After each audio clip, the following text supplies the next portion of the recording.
కంచి కామకోటి పీఠం వారి శ్రీ చంద్రశేఖరేంద్ర సరస్వతి విశ్వ మహావిద్యాలయం ఇంటర్ మార్క్స్ ఆధారంగా స్కాలర్షిప్తో కూడిన అడ్మిషన్లు. అయితే ఈ మర్చెంట్ నేవీలో ఆపర్చునిటీస్ ఎలా ఉంటాయి అంటే డెసిగ్నేషన్స్ అండ్ డిగ్రీస్ ఏమైనా ఉండాలా? 10th ఇంటర్ ఇవి సరిపోతాయా? అంటే స్టార్టింగ్ స్టేజ్ 10th క్లాస్ నుంచి స్టార్ట్ చేయొచ్చు. అంటే ఓకే. లోవర్ ర్యాంక్స్ ఉంటాయి. లైక్ అక్కడి నుంచి 10th మనకి ఉండి కొన్ని లైక్ మెరైన్కి సంబంధించిన కోర్సెస్ ఉంటాయి అన్నమాట. సో 6 months కోర్స్ అని, దాని తర్వాత +2లో ఇంటర్లో చదివిన వాళ్ళకి 1 year కోర్సెస్ అని. సో స్టార్టింగ్ 10th నుంచి +2 చేసిన వాళ్ళు, ఇంజనీరింగ్ చేసిన వాళ్ళు, డిగ్రీ చేసిన ఆర్ +2 మీద వెళ్ళొచ్చు అనమాట. సో ఇలా చాలా కోర్సెస్ ఉంటాయి. మన స్టడీ అయ్యాక ఆ డిఫరెంట్ కోర్సెస్ చేశాక మళ్ళీ మర్చెంట్ నేవీలో జాయిన్ అయ్యే ఛాన్స్ ఉంటుంది. సో మీరు ఫస్ట్ ఏ జాబ్ తీసుకున్నారు? మర్చెంట్ నేవీగానే తీసుకున్నారా? అదే కంటిన్యూ అవుతున్నారా? ఏమైనా డెసిగ్నేషన్ ప్రమోషన్ లాంటిది ఏమైనా వచ్చిందా? అంటే మాకు నార్మల్గా నేను వెళ్ళింది 10th బేస్ మీద అనమాట. నేను అప్పుడు 2012లో 10th అయ్యాక ఇంటర్ అయ్యాక వెంటనే 10th బేస్ మీద వెళ్ళాను అప్పుడు. ఓకే. సో 10th బేస్ పై వెళ్ళి 6 months గోవాలో కోర్స్ చేసిన నేను. 6 months మెరైన్ కోర్సు. ఆ 10th క్లాస్ మీద అయ్యే కోర్సెస్ చాలా ఇన్స్టిట్యూట్స్ ఉన్నాయి ఇండియాలో. ఒక 40+ ఇన్స్టిట్యూట్స్ ఉంటాయి. సో నేను వెళ్ళిన ఇన్స్టిట్యూట్లో జాబ్ అనేది ష్యూరిటీగా దొరుకుతుంది అనమాట. ఓకే. సో ప్లేస్మెంట్స్ లాగా. అది నెంబర్ 1 ఇన్స్టిట్యూట్ అంటే ఇండియాలో. సో అందులో నేను ఎగ్జామ్ రాసి మరీ వెళ్ళా, దొరికింది. అక్కడే జాబ్ కూడా అక్కడే నాకు దొరికిపోయింది అనమాట. 2012లో నేను ట్రైనింగ్ చేశా. సో అప్పుడే జాబ్ దొరికిపోయింది. దాని తర్వాత మాకు షిప్లో లోవర్ ర్యాంక్లో ఫస్ట్ స్టార్టింగ్ వెళ్తాం. అలా అలా మా ఎక్స్పీరియన్స్ తర్వాత కొన్ని సర్టిఫికేట్స్లో ఎక్స్పీరియన్స్ తర్వాత కొన్ని సర్టిఫికేట్స్ మనం మళ్ళీ చదువుకోవాలి, కొన్ని కోర్సెస్ చదవాలి. చదివినవి ఉంటాయి ఆర్ చదవకుండా కూడా మన ఎక్స్పీరియన్స్తో కొన్ని సర్టిఫికెట్స్ ఇవ్వడం జరుగుతుంది. దాన్ని మనం హయ్యర్ ర్యాంక్ అలా వెళ్తూ ఉండొచ్చు. బట్ అలానే మాకు ఇంకా ఫర్దర్గా ఇంకా పైకి వెళ్ళాలన్నా ఇంకా కోర్సెస్ ఉంటాయి, చేసుకుంటూ వెళ్ళొచ్చు అనమాట ఎక్స్పీరియన్స్ తర్వాత. ఓకే. మర్చెంట్ నేవీ సముద్రంలో పని చేయడమే చాలా రిస్క్ కదా. శాలరీస్ చాలా హైలీ పెయిడ్ ఉంటాయని విన్నాను. ఎలాంటి శాలరీస్ ఉంటాయి? మాకేమైనా ఫిగర్స్ చెప్పగలరా? అంటే హై శాలరీస్ ఉంటాయి.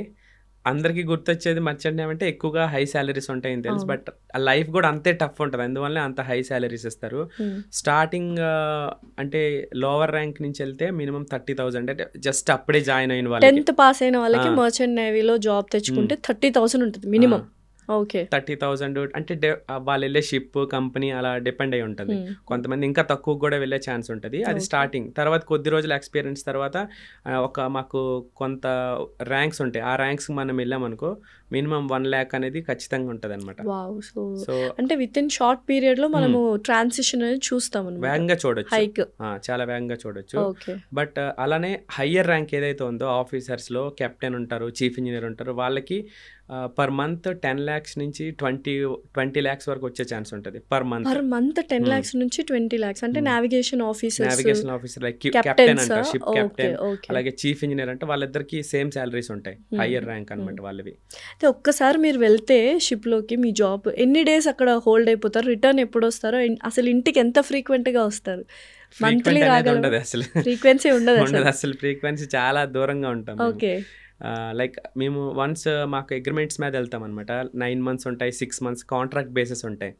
సో వన్స్ మేము షిప్లోకి ఎక్కాక 9 months తర్వాతనే వస్తామన్నమాట. 9 months అని చెప్తారు మాకు.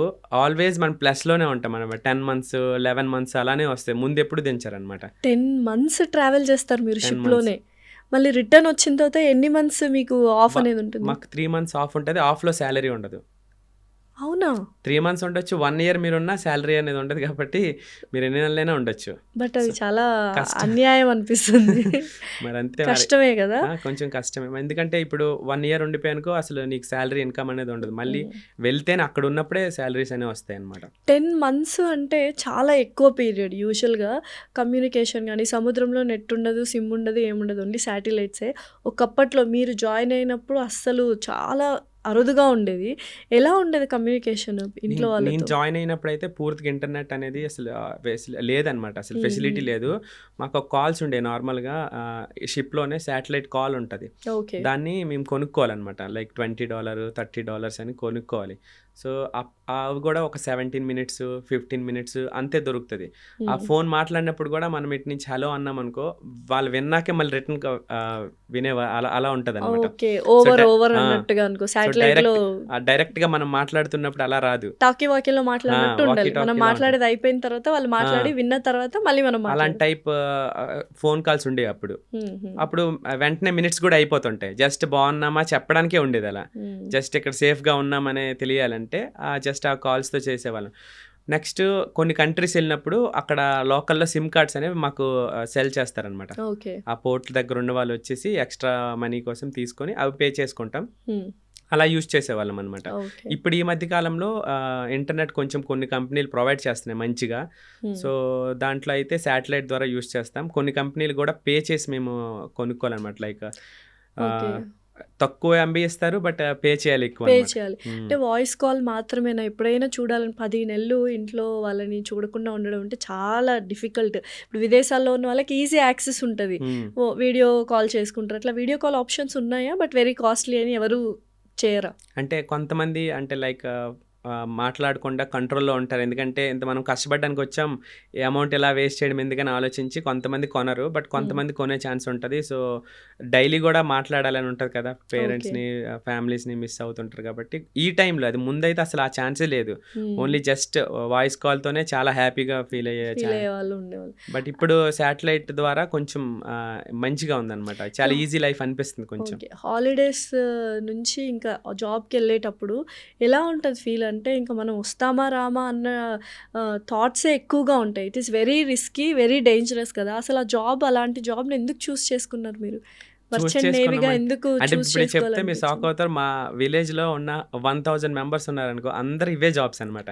అంటే మా గ్రాండ్ ఫాదర్స్ నుంచి ఇవే జాబ్స్ చేస్తున్నారు. అంటే 1000 మంది ఉంటే మీ గ్రామంలో ఆల్మోస్ట్ అందరూ. అందరు ఇవే జాబ్స్. ఇంకే ఓ. డిపార్ట్మెంట్కి వెళ్ళరు. అంటే మాది సముద్రం ఏరియాలో ఉంటాయి విలేజెస్. ఉమ్, ఉమ్. సో ఆ చుట్టుపక్కల ఉన్న అన్ని విలేజెస్ కూడా ఇవే జాబ్స్ శ్రీకాకుళం జిల్లాలో. శ్రీకాకుళం జిల్లాలో. మ్మ్. బట్ కష్టం అనిపించదు. కొంతమంది వెళ్ళిన వాళ్ళు వెనక్కి రాని సందర్భాలు కూడా ఉంటాయి కదా. అలాంటి సిచ్యువేషన్స్ కూడా చూసుంటారు. అలాంటి సిచ్యువేషన్స్ ఏమైనా షేర్ చేసుకుంటారా మాతో? అంటే చాలానే జరిగాయి. రీసెంట్లీ మా ఫ్రెండ్స్ కూడా కొన్నిసార్లు, అంటే మా ఫ్రెండ్స్ రీసెంట్గా మాతో తిరిగే వాళ్ళే చనిపోయారు కూడా షిప్లో. అంటే చిన్న చిన్న మిస్టేక్స్ వలన. అక్కడ వర్కింగ్ అట్మాస్ఫియర్ చాలా క్రిటికల్గా ఉంటుంది కొన్నిసార్లు. లైక్ అక్కడ అంటే కార్గో ట్రాన్స్పోర్టేషన్ జరుగుతుంటాయి కదా, కెమికల్స్ కూడా కొన్నిసార్లు క్యారీ చేస్తుంటారు, అవును. డిఫరెంట్ కార్గోస్ చేస్తుంటారు. ఆర్ ఇఫ్ ఇన్ కేస్ ఏదైనా జరిగినప్పుడు వెంటనే మనం అంటే ల్యాండ్కి రీచ్ అవ్వలేము. హాస్పిటల్ ఉండదు అనమాట. హాస్పిటల్ అనేది ఉండదు అందులో. ఎస్, ఏమైనా జస్ట్ జనరల్గా చిన్న హాస్పిటల్ ఉంటుంది. జస్ట్ బేసిక్ అంటే లైక్ బేసిక్ మెడికల్ ఫెసిలిటీస్ ఉంటాయి. అంతే. ఫస్ట్ ఎయిడ్ లాగా అనుకోండి. అన్నీ ఉంటాయి, బట్ డాక్టర్ ఉంటారు అక్కడ. సో డాక్టర్ లేకపోవడం వల్ల కెప్టెన్, నావిగేషన్ ఆఫీసర్స్ ఏమో జస్ట్ బేసిక్ నాలెడ్జ్ కోర్సెస్ ఉంటాయి, వాళ్ళు నేర్చుకుంటారు. ఆ బేసిస్ పై మెడిసిన్ ఇవ్వడం, బట్ ఎక్కువ క్రిటికల్ అయితే చేయలేమన్నమాట. అట్లాంటప్పుడు అంటే ఒక్కొక్కసారి 10 మంత్స్ ట్రావెలింగ్ కాబట్టి ఏదో ఒక సందర్భంలో ఎవరికో ఒకరికి చాలా క్రిటికల్ అవుతుంటుంది. లేకపోతే ఇమీడియట్గా డయేరియా కావచ్చు, సిక్నెస్ కావచ్చు, ఇలా ఎక్స్ట్రీమ్కి వెళ్ళిపోతుంటుంది. ఆ టైంలో ఎలా చేస్తారు డాక్టర్ లేకపోతే? ఇంకంతేనా, వాళ్ళ ప్రాణాలు అలా వదిలేయడమేనా?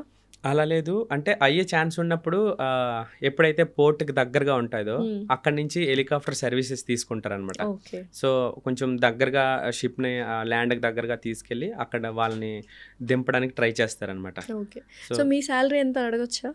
అడగండి, ఎన్ని పర్లేదు. ఇయర్స్ అయింది మీరు మర్చెంట్ నేవీగా స్టార్ట్ అయ్యి? 2000? అంటే ట్రైనింగ్ అయింది 2012లో, ఓకే. షిప్ జాయిన్ అయ్యాను 2014లో. ఓకే. 14 నుంచి ఇప్పుడు 24 అంటే 12 ఇయర్స్ అయిపోయింది ఆల్మోస్ట్. మధ్యలో చాలా గ్యాప్ కూడా, అంటే నేను అంటే ఎక్కువ రోజులు వెళ్ళకపోవడం, వెళ్ళకపోవడం కోవిడ్ అట్లా. టైంలో ఒక 2 years ఉండిపోయాను. ఓకే.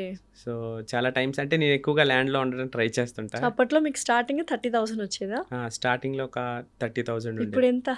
ఇప్పుడు 1.5 అలా దొరుకుతుంది. 1.5 అలా దొరుకుతుందా? అంటే నాకు ఇంకా హయ్యర్కి వెళ్ళే ఛాన్స్ ఉంది ఎగ్జామ్స్ రాస్తే, దాని గురించి ట్రై చేస్తున్నా.